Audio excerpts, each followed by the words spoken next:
اعوذ باللہ من الشیطان الرجیم، بسم اللہ الرحمن الرحیم۔ السلام علیکم ورحمۃ اللہ وبرکاتہ۔ ایک مرتبہ کا ذکر ہے کہ حضرت ابراہیم اودھم رحمۃ اللہ علیہ دریا کے کنارے بیٹھے اپنی گدڑی سی رہے تھے۔ اچانک وہاں سے ایک وزیر کا گزر ہوا۔ اس نے جو حضرت ابراہیم بن اودھم کو اس حالت میں دیکھا تو بڑی حیرت کا اظہار کیا اور کہنے لگا کہ کس قدر عظیم سلطنت کے مالک ہیں اور فقیری کو اختیار کر رکھا ہے۔ بادشاہ ہو کر فقیروں کی طرح گدڑی سی رہے ہیں، جبکہ ادھر ان کے نہ ہونے سے سلطنت برباد ہوئی جا رہی ہے۔ حضرت ابراہیم اودھم رحمۃ اللہ علیہ نے کشف کے ذریعے سے اس کے دل کی بات کو معلوم کر لیا اور اس کو اپنے قریب بلایا۔ وہ وزیر آپ کے قریب آیا تو آپ نے اس سے فرمایا کہ تو اپنی سمجھ کے مطابق تو نے بات کی ہے۔ اس کے بعد آپ نے اپنی سوئی دریا میں پھینک دی اور پھر بلند آواز سے پکارا کہ میری سوئی مجھے دو۔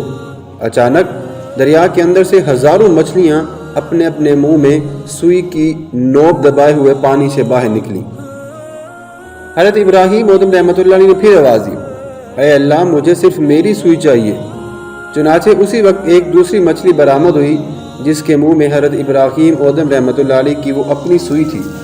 آپ نے سوئی اس مچھلی سے لے لی۔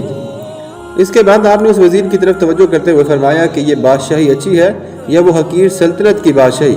پھر خود ہی فرمایا یقیناً یہ بادشاہی حقیقی بادشاہی ہے اور سب سے اچھی ہے۔